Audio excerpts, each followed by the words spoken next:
Shalom, shalom, shalom, shalom, peuple de Dieu. Nous allons continuer notre enseignement intitulé Le caractère de l'enfant de Dieu. Nous avons parlé des points, plus de 6 points. Ça nous reste le 7e point et le 8e point, le 9e point, jusqu'au 12e point. Nous allons voir sans tarder le 7e point, le caractère que l'enfant de Dieu doit être. Donc, un enfant de Dieu, ou bien un chrétien, doit trancher une affaire ou un problème selon la justice de Dieu. Ou bien un chrétien doit régler un problème. Trancher signifie régler. Un chrétien doit régler ou trancher une affaire ou un problème selon la justice de Dieu, sans prendre parti par intérêt, l'argent ou affection familiale ou quelconque. Voilà. Donc, je vais expliquer cette phrase. Vous allez voir que souvent, lorsqu'il y a un problème entre deux personnes,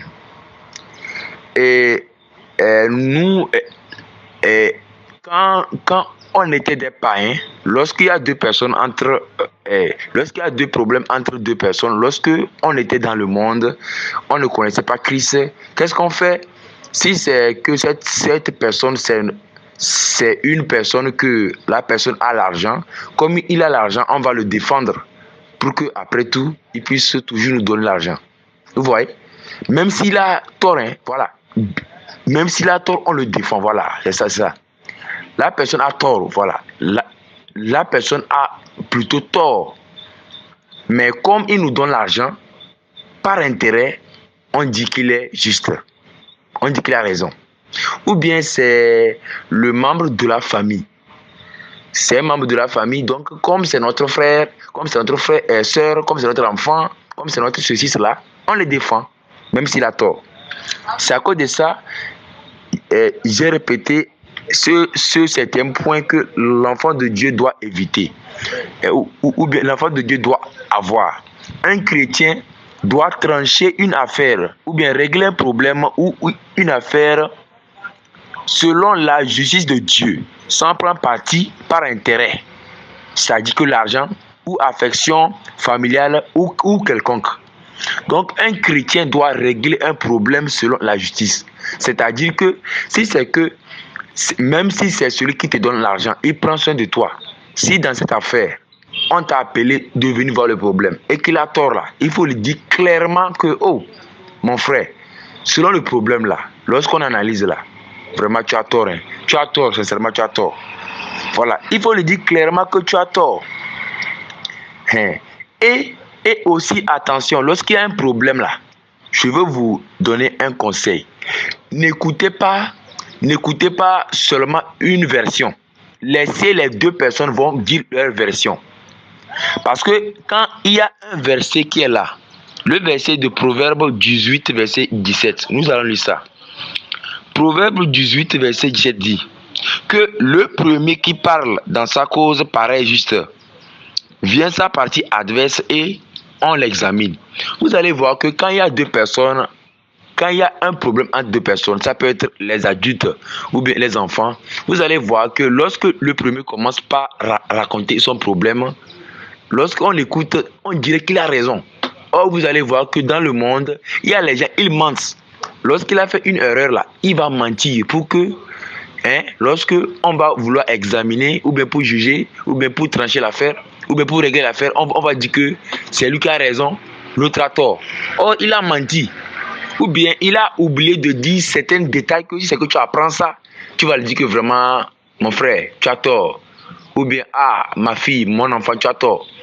Donc, le chrétien doit régler les affaires selon la justice. Il ne doit pas régler les affaires selon l'intérêt, selon la famille, selon mon ami, selon ceci, mon enfant. Il doit régler l'affaire. Si c'est que c'est sa famille qui a tort, il doit lui dire qu'il a tort.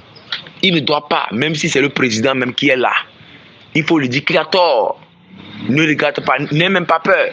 Le chrétien ne doit pas régler les problèmes avec la peur. Si c'est que je dis qu'il a tort là, il va me frapper. Il faut lui dire clairement, ah mon frère, ici là, sincèrement parlant, tu as tort. Hein. Ici là, sincèrement parlant, tu as tort. Hein. Voilà. Donc, et aussi, sans oublier que quand il y a un problème, il faut écouter les deux parties. N'écoute pas le premier, tu fais une conclusion. Il faut écouter souvent les deux parties et examiner. Quand il y a un problème, écoute les deux parties, les deux versions, pour examiner si possible, pour voir avant de faire une conclusion. Pour éviter de donner raison à celui qui a tort et de donner le tort à celui qui a raison. Donc, c'est à cause de ça, il y a un verset qui appuie cela. Il y a un verset qui appuie de ne pas juger selon l'intérêt ou bien de ne pas juger selon l'intérêt d'argent ou bien selon la famille ou bien sans analyser les deux versions. C'est le verset de Proverbe 24. La Bible dit là-bas, celui qui dit au méchant, tu es juste, vous voyez non? Le méchant, normalement, on doit lui dire que, ce que tu as fait là. Par exemple, quand quelqu'un commet un tort là, devant Dieu, il est méchant. Donc tu dois lui dire que, oh, mon frère, ou bien, oh, mon enfant, ou bien, oh, vraiment, ce que tu as fait là, vraiment, tu as vraiment tort, c'est seulement pas là, tu as tort. Ton ami ou bien ton autre là, c'est vrai, tu as tort. Donc, la Bible dit, Proverbe 24, que celui qui dit au méchant, tu es juste, les peuples le maudissent, les nations le maudissent. Vous voyez, non? Quelqu'un, il a tort. Au lieu de lui dire qu'il a tort, par intérêt parce qu'il te donne l'argent, parce que c'est ton frère dans la famille, parce que c'est ton cousin, parce que c'est ton ceci, parce que c'est ton cela, tu lui dis que tu as raison. Or, quand on juge, on voit que la personne a tort. Ou bien lorsqu'on examine, on voit qu'elle a tort. Et aussi, quand il y a un problème là, il faut examiner. Peut-être que d'autres problèmes, ça peut être entre l'homme et sa femme. C'est la femme seulement qui vient te raconter que c'est comme ça que... Et tu fais une conclusion. Il faut écouter aussi la version de l'homme. Les couples mariés qui ne s'entendent pas, au lieu de prendre le temps de les écouter les deux. Ou bien les couples jeunes mariés, ou bien les couples mariés, tu dois écouter leur version pour pouvoir voir. Ou bien deux personnes qui ont un problème entre eux. Ils veulent régler ça chez toi. Il faut écouter les deux versions. Il faut écouter attentivement les deux versions afin de comprendre bien pour ne pas donner tort. Pour ne pas donner tort ou raison à celui qui a tort. Parce que celui qui a tort, on doit lui dire qu'il a tort. Celui qui a raison, on doit lui dire que vraiment, ici tu as raison. Mais pour ne pas mélanger, celui qui a raison, celui qui a raison, on lui dit qu'il a tort. Et celui qui a tort, on lui dit qu'il a raison. Vous voyez? Donc on doit attribuer chacun selon ce qu'il mérite. Donc à cause de ça, l'enfant de Dieu ne doit pas juger selon l'intérêt ou bien régler un problème selon l'intérêt. Ou bien selon l'affection familiale ou bien l'affection, etc. Et prendre le temps d'examiner les deux versions. Donc, le septième caractère de l'enfant de Dieu doit régler les affaires sans intérêt. Ok. Maintenant, et le huitième caractère que l'enfant de Dieu doit avoir. Le huitième caractère que l'enfant de Dieu doit avoir, ou bien un chrétien doit avoir, le chrétien doit faire attention à sa bouche. Les paroles qui sortent dans la bouche là, on doit faire attention. Dans le monde, on disait beaucoup n'importe quoi. On parle comme on veut. On parle comme on veut. Écoutez ce que ce verset dit. Et nous allons voir certains exemples que quand l'enfant de Dieu dit là, c'est une malédiction pour sa vie. Nous allons lire Proverbe 18, verset 21. Proverbe 18, verset 21 dit. Proverbe 18, verset 21 dit que la mort et la vie sont au pouvoir de la langue. Quiconque l'aime en mangera les fruits. Vous voyez? Donc, Proverbe 18, verset 21 dit la mort et la vie sont au pouvoir de la langue. Quiconque l'aime en mangera les fruits. C'est-à-dire que si tu dis des bonnes choses sur toi, ça viendra sur toi bon. Si tu dis des mauvaises choses sur toi, ça viendra sur toi. Voilà, donc nous allons voir beaucoup de choses que les enfants de Dieu disent et que c'est un péché pour leur vie et une malédiction pour leur vie. Nous allons voir un exemple. Donc, c'est à cause de ça, le 8e point, l'enfant de Dieu doit faire attention à sa bouche, aux paroles qu'il dit dans sa bouche. Vous voyez, non? Par exemple, et nous allons voir les péchés que l'enfant de Dieu, ou bien nous, en tant qu'enfant de Dieu, on peut commettre sans savoir et qui est grave pour nous envers Dieu. Il y a les péchés aussi que nous commettons envers Dieu lui-même et envers notre prochain. Regardez les péchés que nous commettons envers Dieu souvent, envers Jésus-Christ souvent, envers notre Seigneur. Par exemple, vous allez voir que et la Bible nous dit qu'en tant qu'enfant de Dieu, nous devons toujours avoir la foi. Nous devons toujours avoir la foi dans ce que la parole de Dieu dit. Et écoutez par exemple, disons, un enfant de Dieu qui dit que quoi? Dieu m'a oublié. Dieu m'a oublié. Moi, ça ne va... Oh, moi, ça va aller ça. Dieu m'a oublié. Il a prié, il a prié, il a prié. C'est comme si Dieu n'écoute pas la prière et dit que Dieu m'a oublié. Or, vous allez voir que lorsque nous prions, Dieu agit selon le principe de l'exaucement pour notre bien. Par exemple, et la Bible parle pour l'exaucement des prières que quoi? Demandez et l'on vous donnera. Et la Bible a donné un conseil que si quelqu'un demande de bonnes choses, si c'est que vous les hommes, vous savez donner de bonnes choses à vos enfants, non, plutôt que est-ce qu'un père donnera-t-il un serpent ou bien un scorpion à son enfant s'il lui demande du pain ou bien du poisson? Donc souvent, il y a des choses que lorsque nous demandons à Dieu, ce n'est pas selon sa volonté. Du coup, Dieu ne peut pas nous donner ça. Vous voyez? Donc quand nous demandons certaines choses qui ne sont pas selon la volonté de Dieu, surtout les choses terrestres, nous demandons certaines choses. Parfois même, on n'est pas prêt pour recevoir la bénédiction en question. Donc Dieu nous forme d'abord pour la bénédiction avant de donner cette bénédiction. Donc comme je vous disais, souvent nous demandons certaines choses terrestres que en tant qu'enfant de Dieu, on n'est pas encore prêt. Souvent, on demande les choses même que Dieu n'agrée pas. C'est-à-dire que même si c'est bon, on demande ça, disons, pour un but négatif. Par exemple, un enfant de Dieu qui est encore dans la fornication. Il est encore dans la fornication, dans les relations hors mariage. La fornication, ou bien il est dans la fornication, on dit dans le copinage, dans le monde. Il n'est pas marié, mais il est dans la fornication. Il demande à Dieu la bénédiction de l'aider. Quand cette personne aura l'argent, ça va encore amplifier sa folie dans la fornication. À draguer, à convoiter les filles en désordre, à sortir avec eux dans les bars, dans les boîtes de nuit, à vivre une vie sans Dieu encore. Donc, de tels personnages, ou bien quelqu'un qui demande de l'argent pour un intérêt païen, pour un intérêt mondain, Dieu aura de la peine à l'exaucer. Et c'est pour son bien. Parce que si Dieu l'exauce, c'est comme si Dieu le tuait encore.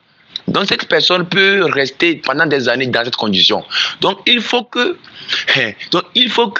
lorsque nous demandons le motif ou bien l'intention que nous voulons faire avec cet argent, ici, c'est une exhortation en parenthèse. Donc, il faut que lorsque nous demandons les choses dans les prières, Dieu voit l'intention. Dieu, il est sage et il est grand. Quand nous demandons une chose là, Dieu se pose la question, pourquoi faire? Quand tu demandes une chose à Dieu là, Dieu se pose la question, pourquoi faire? Donc, Dieu voit l'intention. Quand nous prions là, Dieu voit l'intention de ce que nous voulons faire. Donc, c'est à cause de ça, les prières que vous allez voir que les prières qui sont vraiment, nous savons que ces prières-là, là-bas, il n'y a pas à douter. C'est agréable à Dieu. Il y a les prières liées aux choses spirituelles. Les prières liées aux choses spirituelles et éternelles. Les prières liées aux choses temporaires. Les prières liées aux choses spirituelles et éternelles ou bien les prières liées aux choses spirituelles éternelles, comme par exemple, Dieu donne-moi l'amour. Là-bas, il n'y a pas de problème. Là-bas, c'est une prière à coup sûr. C'est-à-dire que c'est une prière que là-bas, là, même si on monte au ciel, on descend là. Dieu, c'est la volonté parfaite de Dieu. Parce que sur la terre, qu'est-ce que Dieu veut premièrement? Le plan de Dieu pour tous les hommes. Que tu sois païen, que tu sois quoi, le plan de Dieu pour l'homme dans ce monde-là, c'est qu'il soit sauvé. Donc, pour être sauvé, Et oh quoi, nous devons avoir les fruits. Croire en Jésus-Christ et avoir les fruits du Saint-Esprit, quoi, l'amour. L'amour de pratiquer la parole de Dieu. Marcher dans une vie de sanctification. Hein? Et oh quoi, marcher dans une vie sans tâche. Donc, lorsque un enfant de Dieu prie chaque jour, Seigneur, aide-moi à te plaire, à marcher dans ta parole. Seigneur, aide-moi à marcher. Ces prières-là, c'est très bien. Ça, ce sont ces prières que l'enfant de Dieu doit faire à tout moment, dans ses prières. Maintenant, l'autre prière qui est la demande des choses temporaires, qui est terrestre, comme souvent le mariage, le boulot, etc. Dieu voit l'intention. Pourquoi ma fille, ou bien pourquoi mon enfant là me demande ce travail? Est-ce que mon enfant là, il me demande ce travail pour encore pécher? Ou bien il me demande ce travail pour encore faire ce qui est bien? Est-ce que mon enfant là, il me demande le mariage pour encore, pour pouvoir, disons, pour pouvoir être idolâtre? Ou bien il me demande le mariage pour que, il va avoir un conjoint que ensemble, ils vont me servir ensemble. Vous allez voir que la Bible dit que, selon les biens terrestres, il y a un conseil que la Bible nous conseille que, quel que soit ce que vous faites, faites-le pour la gloire de Dieu. Aujourd'hui, un enfant de Dieu, la première volonté qu'il doit savoir, c'est de demander toujours dans les prières les choses spirituelles. Quoi? Dieu, donne-moi l'amour, aide-moi à pratiquer la parole. Mais les choses terrestres aussi, les choses terrestres doivent servir les choses spirituelles. Exemple, Seigneur, donne-moi un boulot pour te servir. Et quand tu as le boulot, quand tu trouves l'argent, c'est pour tes besoins et les besoins des autres. Un enfant de Dieu n'est pas aigri. Lorsqu'il a un bon boulot, il se suffit, lui et sa famille. Et il ne s'inquiète pas de quelqu'un qui est en dehors de sa famille. Ou bien ses frères sont en Christ, ce n'est pas bien. Vous voyez? Donc vous allez voir que souvent lorsque nous demandons les choses, Dieu regarde le motif. Pourquoi nous demandons ça? Dieu ne peut pas nous donner quand notre motif est souillé. Dieu regarde l'intention, nos intentions. Donc c'est à cause de ça que j'ai parlé que au niveau des choses terrestres, lorsque nous demandons tout ce que nous demandons selon la terre, nous demandons pour servir à Dieu avec. Dieu, accorde-moi la grâce d'avoir une voiture pour te servir avec. Tu ne peux pas demander Dieu la voiture pour pouvoir faire le boucantier, pour pouvoir vivre une vie de débauche. Oui. Ou bien Dieu donne-moi une moto pour vivre une vie de débauche. Souvent nous prions, nos prières ne sont pas agréables à Dieu. Quand nous demandons les choses terrestres pour les motifs païens, ça dit que pour les motifs mondains, Dieu n'agrée pas ça. Et ça va prendre du temps. Et on va penser que Dieu nous a oubliés. Et c'est dans ça que souvent les gens disent que Dieu m'a oublié. Demande-toi ce que tu as demandé à Dieu là. Est-ce que Dieu prend plaisir? Et tu vas dire après que Dieu t'a oublié. Dieu t'aime. Si Dieu t'exauce cette prière là, ça va plutôt te tuer. Aujourd'hui là, si c'est que tu connais ton enfant, qu'il est bandit, est-ce que tu vas lui donner une somme de 1 million de francs ou bien 1 milliard? Il va prendre ça, faire n'importe quoi et à cause de l'argent là, il va mourir parce qu'il risque de prendre l'argent pour faire n'importe quoi. Si nous les hommes, on a cette logique à cause du bien qu'on veut à nos enfants, on les prive de certaines choses, Dieu aussi va nous priver de certaines choses pour notre bien. Parce que notre mentalité n'est pas encore renouvelée. Que nous devons servir Dieu, tout ce que Dieu nous donne sur la terre, on doit le servir. Que ce soit le mariage, c'est pour servir Dieu. Seigneur, donne-moi une femme pour qu'ensemble nous allons marcher son chemin. Seigneur, donne-moi un homme pour qu'ensemble nous allons encore te servir. Seigneur, donne-moi une voiture pour que je puisse te servir. Seigneur, pour que je puisse mes besoins, prendre les gens, évangéliser, ou bien Seigneur, donne-moi une moto pour que ça puisse m'aider à te servir avec. Il y a plusieurs façons de servir Dieu avec. Lorsque quelqu'un a une voiture, il roule ça. Peut-être que certaines personnes marchent. Ils sont des passants. Ils sont en train de marcher. Et tu t'arrêtes. Tu le dépannes. Là-bas, tu as servi Dieu. Parce que peut-être que la personne-là, il marchait depuis des kilomètres. Mais lorsque tu l'as pris, il va dire vraiment Dieu merci. Et c'est une louange. Ou bien tu as une moto et tu prends la personne-là, il va dire Dieu merci. C'est une louange à Dieu. Vous voyez? Donc, il y a plusieurs façons de servir Dieu avec tout ce que nous avons, les véhicules, etc. Si c'est que c'est un homme, l'homme là va te donner des conseils, il va t'aider aussi à certaines choses. Si c'est que c'est une femme, la femme là va te donner des conseils, elle va te soutenir par aussi certains conseils, etc. Si c'est que c'est, ici c'est dans le cas du mariage, ça. Si c'est que c'est dans le cas des études terrestres, comme j'ai parlé, boulot, les véhicules, tu vas au moins servir Dieu avec en toutes choses. Si c'est dans le cadre des finances, tu veux avoir un boulot ou bien une bénédiction, il faut que ces finances soient pour le bien de tous, pour soutenir l'œuvre de Dieu, pour faire tout. Vous voyez, parce que souvent, nous les chrétiens, nous demandons les choses pour l'intérêt égoïste, pour nous seuls. Et Dieu voit ça, ou bien pour l'intérêt païen. Donc, c'est à cause de ça, nous devons toujours demander les choses spirituelles. Et maintenant, les choses terrestres, maintenant, on demande ça maintenant pour qu'on sert à Dieu. Parce que la Bible dit que tout ce que vous faites là, faites-le pour la gloire de Dieu. Ou bien tout ce que vous avez là, prenez ça pour servir Dieu avec. Voilà. Donc, l'enfant de Dieu doit faire attention à ces paroles que Dieu m'a oubliées. Depuis là, je prie, Dieu m'a oublié. Souvent aussi, il y a des choses que nous demandons. Si c'est selon la volonté de Dieu, toi, il ne faut pas t'inquiéter. La Bible dit que Dieu fait toujours bon à son temps. Souvent, tu vas voir que tu as un intérêt pur.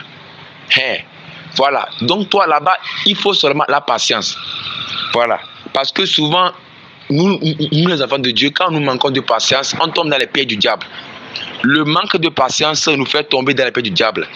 Si nous demandons une chose avec un motif très bien, avec un intérêt très bien, soyons patients. Parce que Ecclésiaste chapitre 3, verset 11 dit que Dieu fait toujours bon à son temps. Donc si nous avons des bons motifs ou des bons intérêts, soyez patients. Donc ce que j'ai dit, si c'est qu'avant aussi, dans tes prières, c'est comme ça aussi que tu raisonnais, tu demandes des choses par intérêt égoïste ou même par intérêt païen, il faut changer cette pensée. Voilà. Donc, mais dans l'ensemble, il faut éviter ces paroles. Dieu m'a oublié. Moi, est-ce que ça valait ça? Oh Dieu, tu m'as oublié. Est-ce que moi, ça valait ça? Oh, la Bible dit que Dieu n'oublie personne. Dieu n'oublie personne. Même les animaux là. Dieu connaît chaque animal. Et il prend soin d'eux, nous les hommes. Donc, c'est pas bon que quand quelqu'un dit que Dieu m'a oublié là, c'est une malédiction. Comment Dieu va t'oublier? Si Dieu t'a oublié là, ce que toi, c'est fini pour toi ça. Si c'est que Dieu nous a oublié, ça veut dire que c'est fini pour nous. Parce que c'est Dieu qui nous réveille. C'est Dieu qui nous réveille. C'est Dieu qui nous fait tout, c'est Dieu qui nous réveille. Donc, c'est pas bien de dire Dieu m'a oublié. Ou bien souvent, nous avons aussi certaines paroles que comment je vais faire si c'est que je quitte. Comment je vais faire si c'est que je quitte. C'est-à-dire, en fait, il y a des paroles que quand nous parlons, ces paroles s'appellent le manque de foi. Nous parlons négativement. Dieu, par exemple, Dieu, est-ce que ça va aller ça? Dieu m'a oublié, ça va aller ça? Comment je vais faire? En fait, on a des paroles que normalement, en tant que chrétien ou bien en tant qu'enfant de Dieu, on ne devait pas avoir ce langage. Par exemple, souvent, Dieu nous demande de quitter un métier qui n'est pas pour sa gloire. Disons que quelqu'un qui est dans la drogue, Dieu lui dit, quitte la drogue, ne vends pas la drogue, c'est pas bien. Il dit que comment je vais faire? Ou bien Dieu te dit quoi? Quitte le travail des mèches. Parce que selon 1 Timothée 2, verset 9, c'est pas biblique, les 13. Il dit comment je vais faire? Quitte ça, quitte tel boulot. C'est pas pour ma gloire. Ne vends pas ça, arrête de vendre ça, change de commerce. Comment il va faire? Vous voyez, ces paroles-là, c'est pas bon. C'est une malédiction pour nous. Donc nous devons nous repentir si on est dans ça. Maintenant, il y a aussi ces paroles que nous disons que c'est pas bon. Ce pasteur-là, c'est mon tout. Cet homme de Dieu-là, c'est mon tout. On ne dit pas ça, c'est Dieu qui est notre tout. On ne peut pas dire qu'un homme est mon tout. Ou bien, mon mari, tu es mon tout. On ne peut pas dire à une personne que tu es mon tout. Ma fille, tu es mon tout. Tu es mon tout. Tu es ma seule raison de vivre. Ces mots-là, c'est l'idolâtrie. C'est Dieu qui est notre seule raison de vivre. Donc, c'est à cause de ça, cette huitième caractère de l'enfant de Dieu, quoi. Attention à nos paroles. On ne peut pas dire à l'homme que tu es mon tout. Et Dieu lui sera quoi? Dieu lui sera quoi? Là, Dieu lui doit être sur tout ça. Sinon, On ne peut pas dire à l'homme que tu es mon tout, non. L'homme peut te chasser, l'homme peut te trahir, l'homme peut te faire beaucoup de choses, mais Dieu lui est là. C'est Dieu qui est notre tout. Donc c'est pas bon d'appeler même un homme de Dieu. N'appelez pas un homme de Dieu que pasteur, tu es mon tout. C'est l'idolâtrie. Ou bien ma chérie, ou bien comme mon enfant, ou bien en fait ton prochain quoi. Mettons les choses à leur place. Voilà, donc évitons les paroles idolâtres. C'est pas bon devant Dieu. Il y a aussi, par exemple, souvent on dit que mon ami fidèle, cet homme c'est mon ami fidèle. Si tu utilises ce terme comme cet homme c'est mon ami fidèle, tu vas appeler Jésus. Jésus est mon ami le plus fidèle. Voilà. Donc si c'est que tu aimes souvent dire c'est mon ami fidèle, c'est mon ami fidèle, utilise plutôt Jésus, mon ami le plus fidèle. Voilà. Parce que l'homme peut te trahir. Un jour comme ça, ton ami fidèle va te trahir. Et tu vas commencer par pleurer. Mon ami, je te prenais comme mon ami fidèle, mais tu m'as trahi. Ouais, donc c'est ça. Et aussi ce terme aussi, nous allons voir aussi les paroles que nous disons que ce n'est pas bon devant Dieu. Les injures. Un enfant de Dieu, on insulte, que regarde lui là sa tête. Lui là, oh non. Nous ne devons pas parler. Notre bouche, ce n'est pas une bouche de malédiction. Ou bien, on insulte nos enfants. Tu es trop bête. Toi là, je ne sais même pas même pourquoi Dieu m'a donné un enfant bête. Vous voyez, c'est une malédiction. On insulte notre enfant. Même si l'enfant, c'est un enfant qui ne réagit pas bien, on doit l'encourager. Mon enfant, tu es un enfant intelligent, t'inquiète, peu importe, ça n'est